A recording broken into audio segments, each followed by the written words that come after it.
Good afternoon again, and welcome. Thank you so much for coming to our session today. We'll start right away so that we can hear more from our speakers. My name is Winnie Cody. I'm with the International Funders for Indigenous Peoples, and I welcome you to this session. I want to send the apologies of Lourdes, who was supposed to moderate, but she's held up somewhere else, but she'll be able to join us as we go along. So today we'll have conversations on Indigenous women and access to funding, what they're doing in climate adaptation and mitigation in their own communities, in their own organizations, and they'll be sharing that with us today. I also want to mention that IFIP is doing a lot with Indigenous women, not just in the funding field, but also with Indigenous women organizations and having conversations with also feminist groups that are working in climate. And so these are ongoing conversations, and we hope that this will also feed into the work that we're doing and the work that you're doing. And we hope that at the end, we'll also have an opportunity to hear from you and the work that you're doing. And if you have any questions, please, you can have them down, and we'll wait until the end, and you can ask any of the panelists the questions that you have. So today we have 4 panelists. We have Faith Nataya, who's from Kenya, with the Lord Koti Youth Association. And then next to her is Tina, from Nepal, with the Women for Biodiversity. And next to her, we have Galina Ngarova from Cultural Survival. And at the end, we have Aunt Lucy Mulenke with the Indigenous Women Biodiversity Network. And so we'll go, I hope everyone has interpretation. We have it in French and in Spanish. And we'll please urge the speakers to speak slowly so that the interpreters can be able to interpret, and we'll all have about 5 minutes for your intervention. And so we will start with Faith, and your question, Faith. Just give me a moment. Please share with us, Faith, what innovative community-based climate and biodiversity solutions are Indigenous women or youth at the local leading at the local to national level, and how do these address the priorities of Indigenous women? Thank you very much, Winnie, and thank you for the introduction. Again, my name is Faith Nataya, and I work with the Lord Koti Youth Association and Lord Koti Resource and Knowledge Center. That was founded by Indigenous Information Network, and we're happy to share in the panel here today. So I will start by saying the Indigenous women in my community have for a long time preserved the traditional knowledge, and they're passing this to the younger generations through different ways. I mean, through songs, dance. And this knowledge we have found to be useful because it is helpful in preserving our biodiversity and helps with management of natural resources. And at the same time, they use this knowledge to adapt to climate change. And we have found different challenges to do with the traditional knowledge transmission that our women are doing. And that will be, passing it to the youth who are already going to school and spending so much time in their schools, long that they do not actually know the language now, and that is really difficult for them to capture and understand the different traditional knowledge that are being passed to them, especially because some terms are actually in traditional language, and without traditional, knowing our own languages, it is hard for them to grasp such knowledge. So what my organization and Indigenous Information Network and other partners are doing is to have, to start to develop knowledge centers that are already in existence. And we continue to build them because we have found that to be useful to the women, because the women are able to find a place they call home, a place they're able to come and meet and talk about their ideas, the different challenges they're going through. And it's also a place for learning. I mean, they're coming here and they're already starting their own innovative practices, such as maintaining and revitalizing their own traditional food systems in these centers. And other women are able to know and learn about this and even make it scalable, because every time every woman comes and sees what they are doing as a group, they will go do them in their own homes, and then this will continue and continue for the rest of all the women that are living around the same area. So that was one of the ways that the women are trying to ensure that they practice their traditional knowledge, and they are also able to not just collect the knowledge, pass the knowledge, but they're also able to document the knowledge with the indigenous youth. We're trying to find a place where they can work together. The youth are coming with the science that they have understood and learned in school, and then the women here are coming with the traditional knowledge, and both are finding a place where they can meet and understand each other and talk to each other. And the youth are helping the women to also document this knowledge, and the centers are a place where we can showcase that knowledge to the younger generation. So this has been really helpful in trying to pass the traditional knowledge.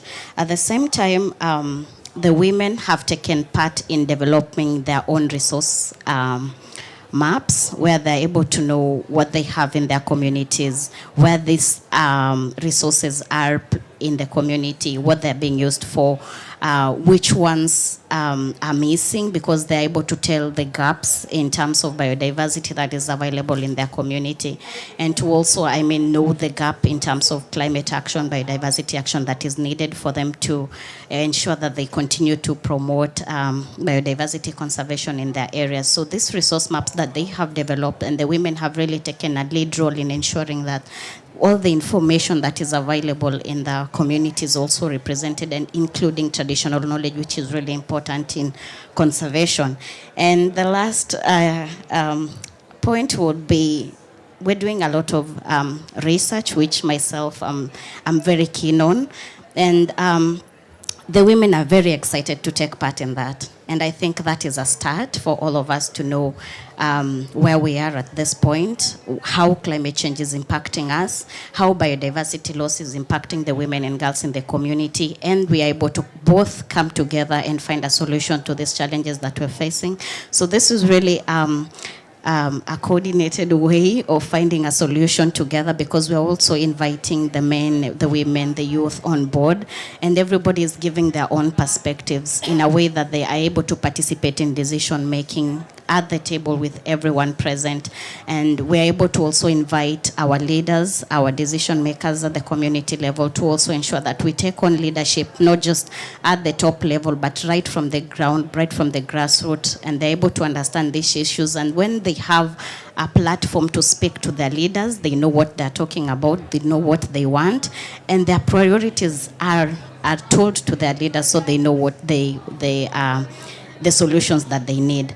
And finally, our women actually know that it is possible for them to reduce the impacts of climate change in where they live. They know that it is possible, they know it can be done, and we all have a role to help them continue these actions at the community level. Thank you. Thank you, Faith. Thank you for sharing that about intergenerational knowledge exchange, and especially the knowledge centers that women are able to go to. And are you able to hear me? Okay. No, okay, sorry. Yes, so thank you, Faith. So just building on that, and especially on traditional knowledge or ecological knowledge, I'd like to ask Aunt Lucy about how Indigenous women ensure both sustainability and resilience in climate adaptation and mitigation strategies, and how this contributes to advancing gender equality within the broader climate action framework. Thank you very much, and hello everyone. Good to see many of you, and also happy that we are all discussing about issues of climate change and Indigenous women, and I would like to thank IVIP and Indigenous Information Network, Indigenous Women and Biodiversity Network for having this particular side event. I think one of the most important things that we should know, we should tell ourselves, is that Indigenous women are resilient. They are also members of our family who are very active in different ways. They are also innovative. And this innovation is what makes their issues of climate change to be, the activities that they decide to undertake to be very sustainable, because they are the ones who innovate them themselves, they are the ones who decide on them.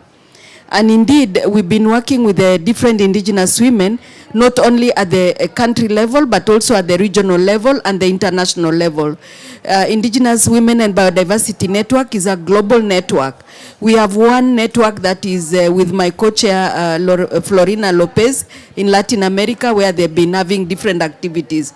But the one that we coordinate a lot is a global network, which has different activities from different countries. It involves different countries from Africa, Russia, Latin America, and different other places.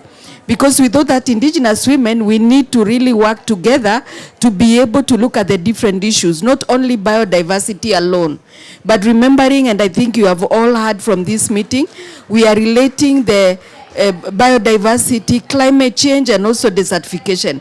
The 3 Rio conferences, the Rio conventions, which are very, very critical because they impact all of us as Indigenous women and our local communities who live with us. And indeed, the activities that we undertake, the innovations that are done are very, very crucial. In many parts of Africa, what the Indigenous women have been doing in terms of looking at their work on climate change and sustainability is the activities they innovate themselves. Some of the activities they invested was to start planting trees, to look at the indigenous trees, not just any other exotics, but to look at their own level and try to see what vegetation, what kind of food, what kind of trees that they could plant that is really going to be adaptive to climate change, and also to work on issues of mitigation. And they started doing that on their own.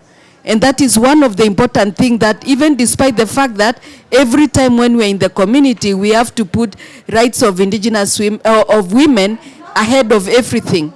And we also must talk about the human rights issues, because we want them to understand that they also have to work with other key players, not only work as women alone.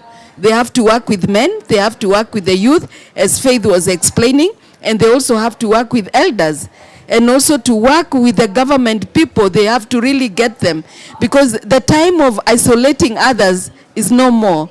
If we really want to make an impact on policy, if we want to make impact on our lives, if it's the issues of mitigation, adaptation, and have that life to be sustainable, and the work that they are doing to be sustainable, is the fact that we have to work together and be inclusive. And this is one of the things that we encourage in the whole of, we talk about the whole of society to work together so that they can be able to advance in terms of looking at the issues of climate change and looking at different issues that really affect them. And when we work together as both inclusively, then definitely with that, automatically we promote the issue of gender equality. Because we are working with different people, and the people can understand the women issues, and they can understand on the way they do their own production. Even food production, we look at it, food security, as one of the key issues, not only planting trees or looking at the climate alone. They are all intertwined, they are linked together. If we talk about health, if we talk about food security, if we talk about in terms of looking at climate change, biodiversity conservation, it's all linked together. And if we really have to make sure that we make our lives and the lives of the women down from the grassroots to the national, to the regional, and to the international to be visible, we have to make sure that we are linking all these together, and we are working with different things, different people. The other very important thing is that we do encourage partnership, because with the partnership, then it helps us to learn more, to have partnership in terms of women to Indigenous women, and also to others, and to have those exchange visits that we do, so that at least they can be able to learn from each other. And when we do that, we also try as much as possible to document those success stories, because we did not carry some of the banners we had done in other side events, where we have different countries, different regions, looking at different banners and looking at the different photos that we have.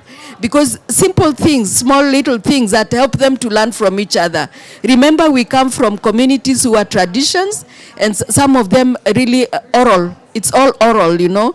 They don't understand the question of all the time writing these laws and so on. So we have to be innovative ourselves to make sure that every step we take is a step that will be able to let the women learn and to let the work be sustainable. Not just the work that will finish when the donor leaves. No, is work that will continue. And the only way that work can continue is by working together and making sure they are the ones to contribute. They are the ones to decide, not us to decide. Faith has just mentioned about making centers and trying to see how they could, the women can work together. I take up those examples because they have made such a big difference in most of the African countries.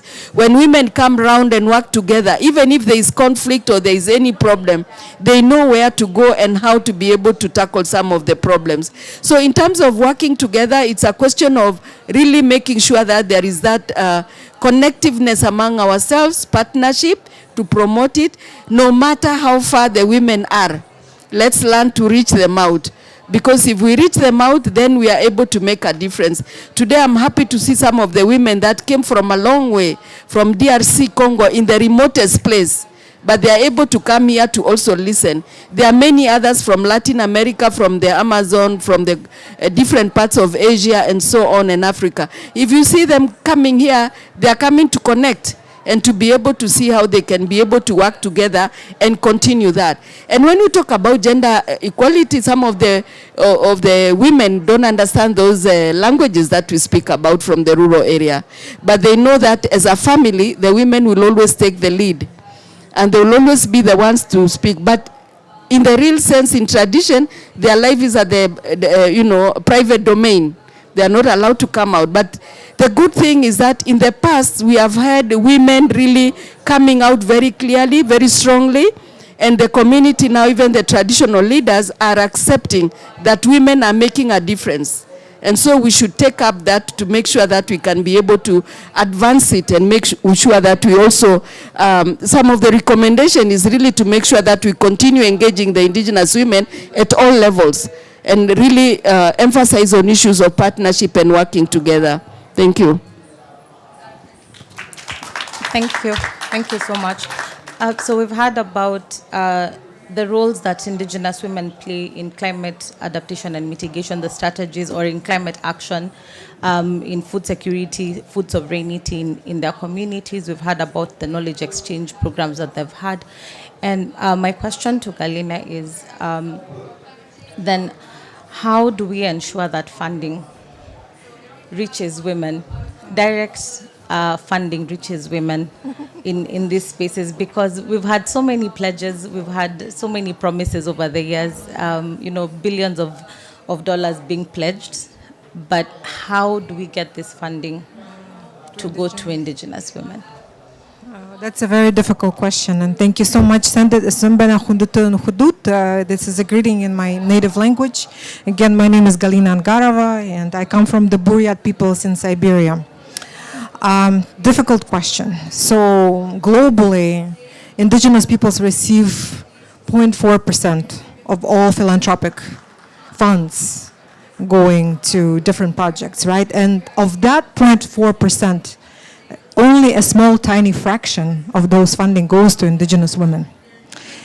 And this number is really disproportionate to the role that indigenous women are playing globally in protecting biological diversity. You know that I'm not going to say anything new. 80% of the total global biodiversity are on the lands of indigenous peoples. They're managed by indigenous peoples.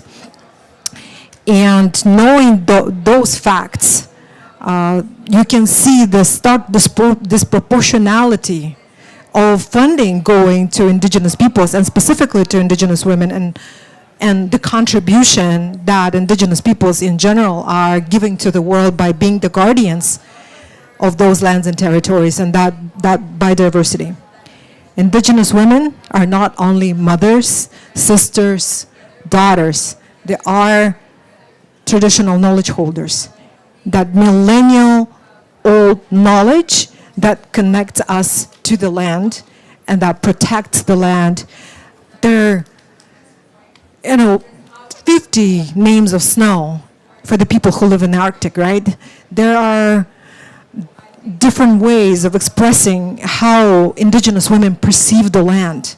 The silhouettes of the mountains, the ripples in the river, and it's just our languages are those wells of information of how the lands are being protected. All right? So, and that traditional knowledge is being passed from generation to the next by who? By Indigenous women, by our grandmothers. It is in the sacred moments when Indigenous women tell the stories that come from our grandmothers, from all of our ancestors in the past, that information, that vital information passes during those times when women tell those stories to the young ones. That was my grandmother. My grandmother, she knew the weather for the day, she knew what the harvest was going to be like, she knew everything, and she was the land, and the land was her. The same way I am the land, and the land is me. And all of these wonderful, beautiful Indigenous women who traveled all the way from their homelands, they are the land, and the land is them. That's we are trying to make this case to the philanthropies, we're trying to make the case to the multilaterals. That's the role we play as Indigenous women. And why don't you allocate more than 0.4% to support Indigenous guardianship of those lands and territories? Another point I wanted to make, that we are operating in the colonial system. And this colonial system is trying to do everything to prevent direct access to funds to biodiversity, climate funds, and now the new loss and damage fund, right? For the young ones, young women who come to these spaces, this is not a new issue. This issue existed for many years. Women, Indigenous women like Lucy has been coming to the space advocating for the support for Indigenous women. It's been decades. Has anything changed? Nothing. Nothing has changed. We're still yet to see those billions or millions of dollars coming to Indigenous people's organizations. Another point I wanted to make, that a lot of these funds are going through intermediaries, environmental organizations, right? So, and we want to make sure that those funds are actually reaching communities. But unfortunately, some of the goals and aspirations of this big conservation organization do not completely align with certain self-determined priorities of Indigenous peoples. You just have to bear that in mind. And our answer to that is that we have established Indigenous-led funds, Indigenous organizations that can receive the funding directly. We have processes in place. We are fighting the misconceptions that Indigenous-led organizations and Indigenous-led funds are not equipped, they don't have capacity, they can't manage the money. This is absolutely not true. We have built capacity. We have Indigenous-led funds who have operational staff, they have budgets, they have, the most beautiful thing about these organizations, they're not outside the movements. They're part of the movement. They're part of the communities. They don't have to climb the mountain, to understand those communities. They're part of those communities, right? So these are the things that I wanted to bring up to the table. And let me see my notes. So yes, we're fighting the false perceptions. I wanted to mention that Indigenous-led funds are better equipped to respond to the needs of Indigenous communities than any of the other organizations. And they have the first-hand knowledge and the intimate knowledge of communities to be able to do that. Finally, I want to talk about the principles of equitable access to finance for Indigenous peoples. One of them, access has to be direct. It has to be simplified for Indigenous peoples organization. Human rights-based approach is key. We have the UN Declaration on the Rights of Indigenous Peoples. All the 40-some articles in the Declaration, that's the North Star. As 7 sociocultural regions of the world, we have agreed on those articles of the UN Declaration. This is the human rights-based approach. Grievance and redress mechanisms for every funding, for all of the funding that goes towards support of Indigenous peoples, have to have redress and grievance mechanisms. And finally, meaningful participation every step of the way. You don't just come to us at the end of the process like, oh, this is how it's going to be. At the planning stages, you have to engage with Indigenous peoples every step of the way around funding modalities. All right, thank you. Thank you, Galina. I was in a side event earlier on, and I think it's the Minister of Environment of UK, and he said of the money that was pledged, only 2% went to Indigenous peoples. This money was pledged for Indigenous people, but only 2% went directly to Indigenous people. And so I'm left to wonder how much of the 2% actually made it to Indigenous women, if at all. And I'm sure someone will say, I don't think it got to Indigenous women. They're just, secondary beneficiaries of these funds. And so I think it's important that we continue to push for Indigenous women to receive, for Indigenous people to receive direct funding, and also Indigenous women to also continue to receive direct funding from the funds that are allocated to Indigenous peoples. So thank you, Galina, for sharing that with us. Earlier on, I'm glad Faith mentioned something that we're going to talk about now, or rather, Tina is going to talk about, and that was data collection. She mentioned that she's working with women, Indigenous women, to collect their own data in their own communities, and so I'm glad that already was said, so that Tina can build upon that. And so my question to you, Tina, is considering the data gaps that are currently existing in climate and biodiversity funding and finance, especially concerning Indigenous women, what collaborative strategies and tools can be developed to enhance data collection and transparency to facilitate a more accurate assessment of the impact of gender? My gosh, this is something. I'm sorry. Gender integration in the climate finance process. Hello. Thanks, Winnie. I'm going to mold my response because I think it's been a very rich discussion, and I thought I would definitely direct something also on finance from the biodiversity perspective. And I really want to take the opportunity that we are in the climate space, but usually we sideline biodiversity discussions separate from the climate. First, on the data. Data is missing. It's not only about funding, it's just even the participation of women. We can forget about young women, we can forget about Indigenous women, we can forget about farmer women. So I think data is a missing gap. I was at a conference, a global conference that was organized by IUCN, UN Women, Women Count, who else was there? And VDO and the Climate Secretariat just 2 days prior to the COP28. And that 2 days conference was to exactly address this aspect, is why, first of all, the data is missing, and the discussion was around how. But it's a very complex issue, right? Because you need to have, of course, they talked about the SDGs indicators to provide that data. But however, we also really need to understand that in the SDGs also, though it's a great framework to look at, if you really look at where women's, I'm not only talking about Indigenous women, but it's women, that data itself is not collected adequately. So again, there's also a missing gap on disaggregated data of Indigenous women and henceforth. So that discussion is going on. Now, I want to just look at that data, and I would like to respond to the rich discussion that has happened. So please forgive me if I'm going to take you all to the biodiversity sphere. I think it's really very important to share that information.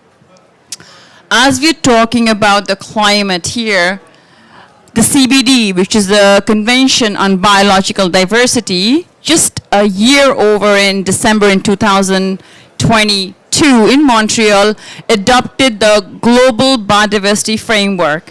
It's really very important to note that, and also I think we need to mention it in the climate because it has a lot of implication on what's taking place here. That is my personal understanding. An example of that I will give you is a 30 by 30. I walked around all the pavilions and now everybody's solution is in nature, right? Nature is our solution. Nature is not sterile. You know, we are talking about ecosystems, we are talking about the diversity of species, of genetics, and most important, people. So I think we really need to also really discuss around here, and that's where I think the funding comes around, where because climate mitigation, adaptation, whatever you may say, is targeting a lot of these big scale models to mobilize resources. You talk about the green economy, the blue economy, I don't know, different kinds of economy, and they really hold what you're talking about, the 80% of the Earth's most biodiverse, key biodiversity areas. And majority of them are on Indigenous peoples' lands and territories. And as we heard from my colleagues, majority of them, if I'm not correct, are also hosting half of the world's populations, which we cannot forget. And they always get left behind. I'll just share that as we're talking about funding at the GBF COP15, for everybody's information, it was a historic framework because for the first time ever, the framework talks about human rights. It has a target 22, which is, as we all simply call it, like it was a win for Indigenous peoples and local communities, including for Indigenous women and girls, because it also has reflected in the target on human rights defenders, which has never happened before in a convention. And then you have a gender equality target, a standalone target on gender equality. And why I'm saying it's really very important in the climate, in any financing, because one of the key elements that the Target 23 talks about is addressing women's equality in the 3 pillars of the CBD. And we are sometimes stuck with conservation. And this is where we really need to see these alternatives of financing, because it's not only conservation that Indigenous peoples or Indigenous women are engaged in, but we're always talking about that. It's also sustainable use. So the 3 pillars of the convention is conservation, which you can talk about 30 by 30, where the money may be going. You're talking about sustainable use. That's where you're talking about women's traditional knowledge on species, on herbs, because it also has a 3rd pillar of the convention that talks about access and benefit sharing from genetic resources. And I wanted to bring this to the attention is because we really forget, like you talked about, that intergenerational transfer of knowledge, including of these medicinal plants and all this, is with women. But we talk about access and benefit sharing, because there is going to be a mechanism on that one. We again miss out putting on that women, Indigenous women, local women should also have access and benefit sharing from those genetic resources of the knowledge that they hold. Another thing I just want to point out, sorry, taking a little bit long, is at the GBF, which is a Global Biodiversity Framework, COP15 also adopted the Global Biodiversity Framework Fund, GBFF. And in that one, I mean, the CBD projected that its needs is going to be the $700 billion a year. And at the GEF Assembly in August this year, the GEF ratified, and the framework, the fund is operational, and there has been some money put in there by UK and Canada, collectively maybe about 50 plus billion, but that's way lower than what has been projected. So I think that is where we really need to see, because I want to mention this, because in the GBFF, there was a commitment made that 20% of that fund would be directed to Indigenous peoples. Now we really need to make sure that of that fund, how and what percentage of funds would go to Indigenous women. Right? I think this will be very important where these different kind of mechanisms, funds are taking place. So I think, and that data will help. If we have that data, like you talked about, is less than 0.4%, but we also then have is where is this been going? The region, we don't have that data. Where, who, what kind of organizations? It will be really very important because a lot of the work is done not by bigger organizations, but by women-led CBOs which are not registered. So how do we really also make sure that data will also inform us to really make sure that that funds also goes to women-led initiatives on the ground? I've taken a lot of time. I'm going to stop here, but I'm happy to answer any questions after this session. Thank you. Thank you, Tina. And so you've mentioned that we need to make sure that this funding actually gets to Indigenous peoples and further down to, I don't want to say further down, Indigenous people and further to Indigenous women. And so my question to all of you would be, how can philanthropy then, what role can philanthropy play to ensure that there's accountability in the distribution of these funds? How can philanthropy play? What role can philanthropy play to ensure that the climate like if it's climate finance or money going to biodiversity, then what role can philanthropy play? Thank you again. Thank you again, Winnie. So, as a youth, every day I feel like there's something that I don't know. And one of the things that I have had so many times and I hold close to my heart from my elder and auntie is you learn every day.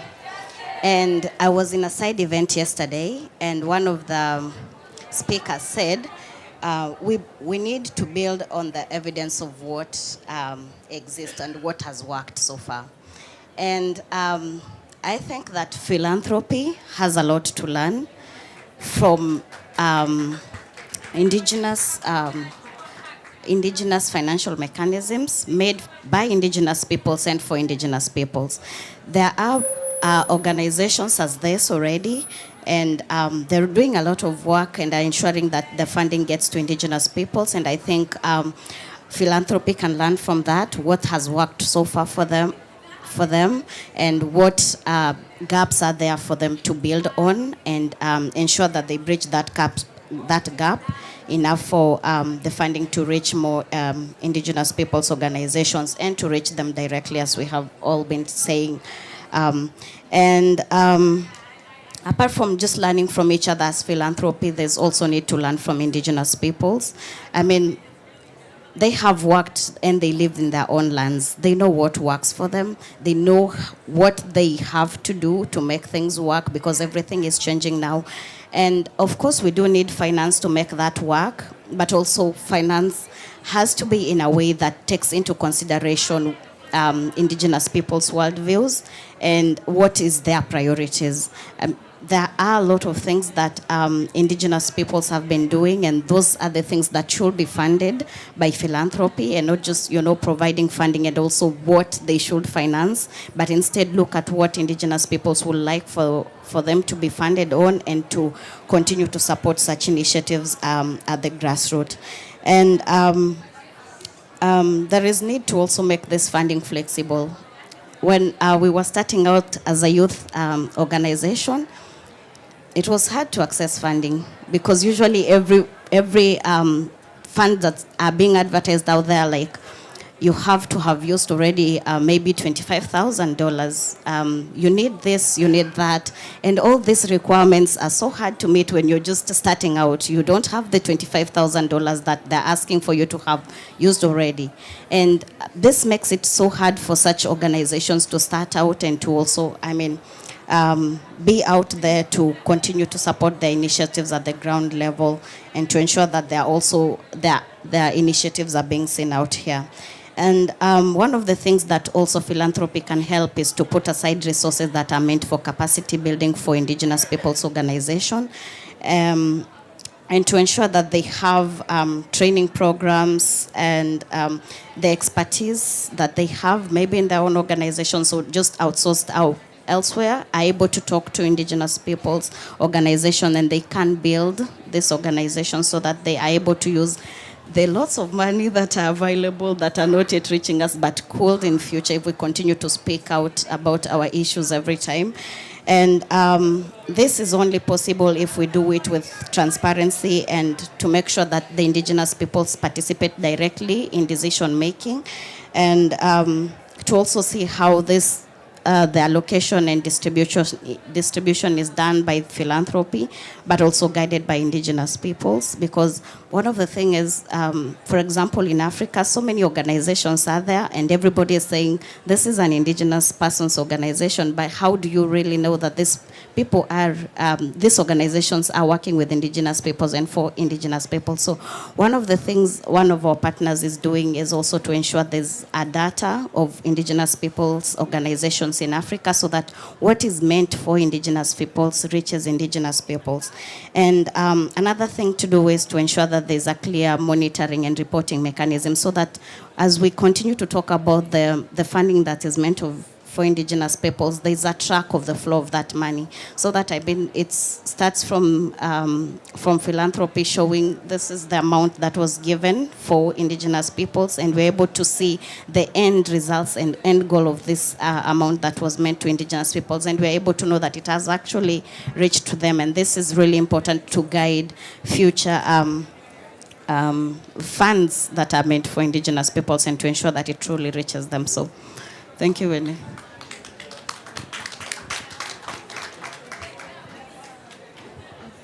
Okay, I think it's the issue of the philanthropy is something that actually has been like historical in terms of funding the indigenous women. And most of the regions, the 7 geographical regions, have benefited a lot in terms of having access funding from philanthropy. But here we are also saying that apart from philanthropy, what other funding can we access as indigenous women, as indigenous people? This is very important, and I think Galina, you had discussed quite a lot and put quite some points on the table. But again, there is the issue of data. We want to know what money has come from philanthropy. Do we have the real data? And how much has gone to which country or which continent, I think is also very important.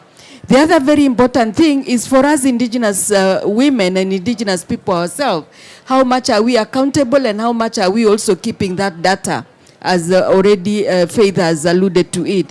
It's very, very important to have that tracking system, to also know that there is tracking system that we can track and know where the funding has gone.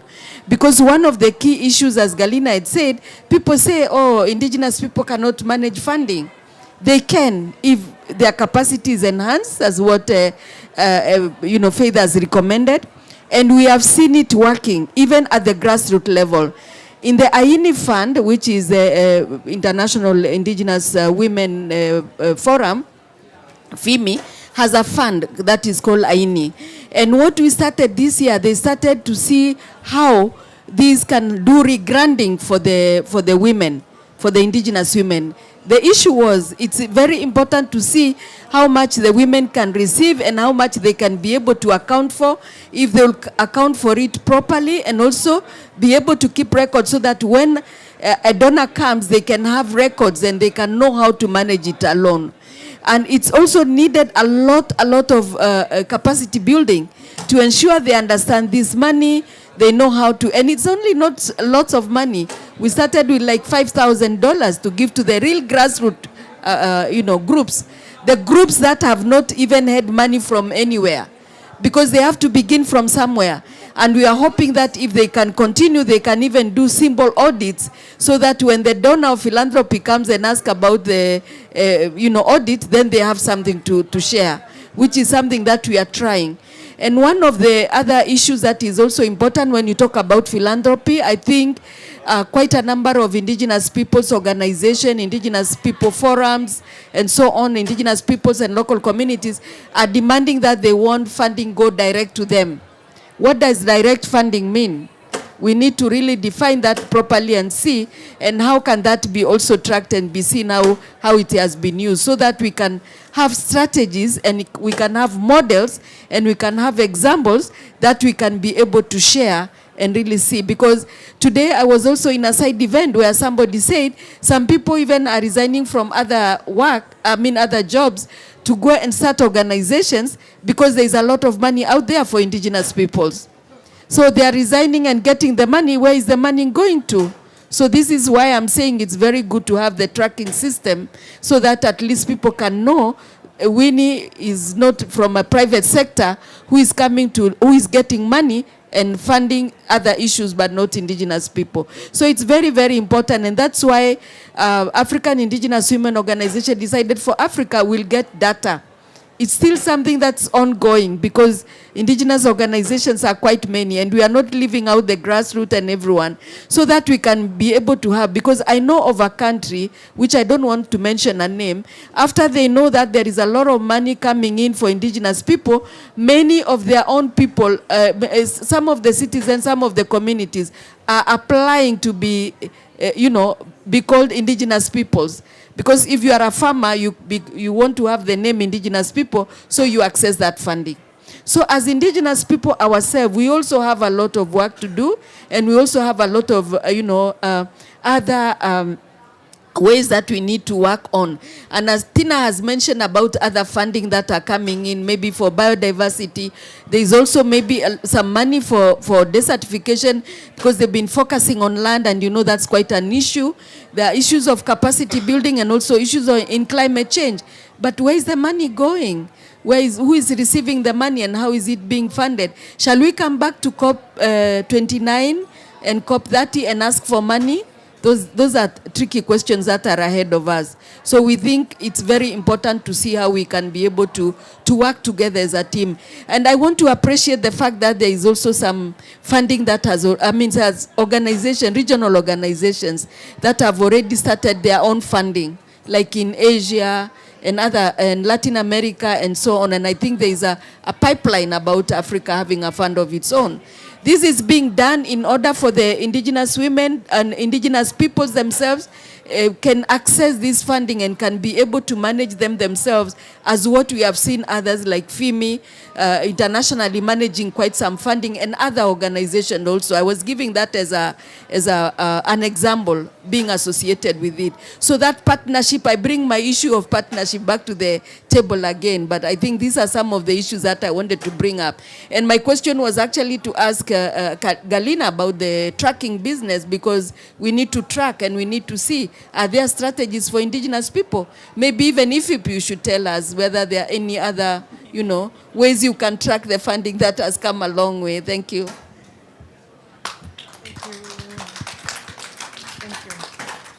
Hi, Lourdes. So I want to start my response with the fact that philanthropy is an umbrella term for thousands of different foundations and donor-advised funds in the world. So different philanthropic institutions are as diverse probably as indigenous peoples ourselves, right? So, and there are incredible allies who work for those philanthropic institutions, and those philanthropic institutions have already evolved in their thinking and approaches and their principles of operating with indigenous peoples. And we have those incredible examples of incredible support, unilateral support for indigenous peoples, indigenous women in general. But all philanthropies are not the same, And I think what we need our allies in those philanthropic institutions who understand the value and what indigenous peoples bring to the table, to go in the places where we can't be. We're not present in those spaces, right? So they can advocate for us in those spaces and bring that, the arguments for the value of indigenous women that I was mentioning prior. What we also need for philanthropic institutions is to start thinking outside the box. If you support an indigenous community, an organization, community-based organization, it's not just you're supporting climate change solutions, or you're supporting biodiversity solutions, or supporting livelihoods. It's a holistic approach because our lives is not siloed. If I eat really something bad in the morning, it's going to affect my ability to comprehend, to ability to engage with others, ability to learn, ability to do anything. So my life is not like today I'm going to do climate, tomorrow I'm going to do biodiversity, and the day after I'm going to do education or something like that. It's a holistic approach. Our languages are the gateway to our understanding our way of life. It's biodiversity protection. It's a climate change solution. It's generational knowledge transfer, intergenerational knowledge transfer. It's all of it. Another point I wanted to make, right? So I worked in private philanthropy myself. So I know how the systems work in private philanthropy. I think like one of the most important thing that I was advocating for is multi-year general support grants, unrestricted funding to Indigenous organizations, because it's really difficult for our organizations to deal with restricted funding, because we are working with communities, and it's important for us to honor their own self-determined solutions. And you just can't like restrict the funding to do this and this thing only. You know, that things happen. You have to be able to move the funding in ways that it's appropriate for us. I think, yeah, this is where I wanted to contribute. I think I'll be repeating the same things again, but just to also focus, like I think how Galina and everybody talked about philanthropic funding. I think there's also all kind of grants, right? We're talking about biodiversity financing or resource mobilization.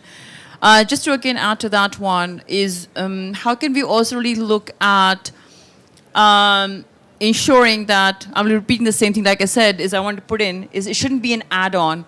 One thing I think, like Vinny, taking the point that you said, is that we shouldn't target funding to or for Indigenous women, including from Indigenous people's organization.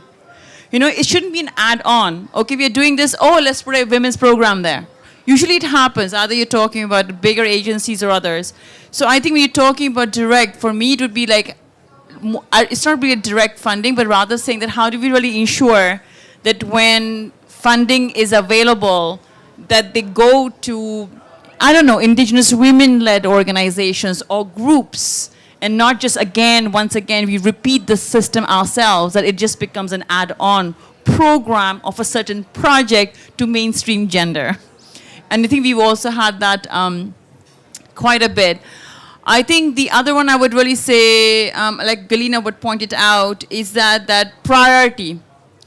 Usually what we do is we tend to sometimes have proposals, depending on what the proposals came in, what is the focus of the project is, but rather saying that how the funding or the philanthropic funds, or I'm talking about the other resources also, cater to what is the need of the community and be able to say that, okay, fine, this is your need and we will provide you the funds.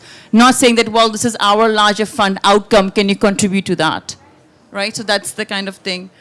What I also want to say is, when we talk about funds, what is the scale of funds we are talking about? Global, see, because the mechanisms and the modalities are different. The global funds to a regional fund to a national fund to even a district level fund.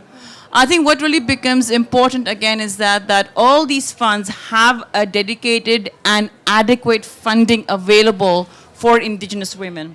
Right, that either you're talking about, and a simple term we always use is gender budgeting. It's not they saying, okay, you do conservation and let's have a workshop and have 20 women talking about how gender is important and tick mark, done. We've had 20 women participating and we kind of mainstream gender. But rather saying that, no, this is an important thing. So the communities, the women's group should have basically a gender budgeting. Either you talk about the national plans or you're talking about local plans or regional or global. We can just scale it up if you want. The other part, I think, is participation. Is all these mechanisms, whatever the funding modalities may be, always have some kind of a board, a facilitating committee. How do we really make sure that while we have Indigenous people's representation, to make sure that we have Indigenous women's and girls and youth's voices, we have their representation. We're always talking about that has to be an effective participation, meaningful participation. So when we need Indigenous women and we need Indigenous youth to really make sure that they're also on the decision-making table. And lastly, but not the least, I will talk about time. These processes are not 6 months, 1 year, 3 years. Processes change, to access, to have an impact takes time. So whatever kind of financial mechanisms or philanthropic support, whatever source of funding it is there, should really ensure to have that support to continue that work. Because usually we're always looking at 2 years and we're looking at impact reporting, right, for projects. I'm like, oh my God, we just started, we just, you know. So I think this is very important, and it's a process. It goes on. It's not like you have a funding and then you're like, okay, we're done with it, we're done with our commitments and we are gone. So I think that the key principles, I think, for me, would be really very important to ensure that at least we start from somewhere in the basics to really make sure that that's when we're talking about the bare minimum to even have the conversation started. So I will leave it at that. Thank you. Thank you, Tina. Before Rosario comes back, I'll give it to Lourdes to conclude. Yes. First, apologies to my sisters. I was pulled into another talking about direct access to funding to Indigenous peoples at the Business and Philanthropy Forum. Just to add that this panel is critical for IFEP. We've been very focused on bringing the voices of leadership and the wisdom of Indigenous women into many of the spaces. But as it relates to philanthropy, and perhaps for those of us here and those of us that may be listening online, I think crucial is many of the things that were pointed out, but also having more open dialogue and conversations with philanthropy, including feminist funders, in which IFEP has been having lots of conversations with many of the philanthropy funders that work in the feminist and in the women's rights space to open more resources of funding to Indigenous women. I think it's critical, not only because we see many Indigenous women here who are playing critical policy space in many of these conversations in food systems, in biodiversity, and climate change, and that are critical for humanity, but also important for each of our communities. I want to thank you all for coming, and I do apologize for coming late, but I was pulled into this other critical conversation as well for us, where some governments and Green Climate Fund and some corporate funders were talking about direct access to funding to Indigenous peoples. Thank you very much. Thank you so much, everyone, for coming. And please connect with us at IFIP to continue the conversation on direct funding to Indigenous people and to Indigenous women. Thank you so much also to our panel.